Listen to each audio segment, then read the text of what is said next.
Guys, Epic Manscon here. Today, I'm gonna do the car alarm challenge, but I'm not gonna use my hands. I'm gonna show you this way. Well, I'm gonna do this. 3, 2, 1.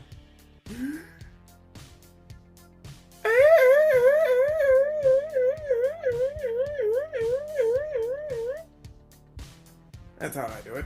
I don't need to slap my hand to my neck. It's easy.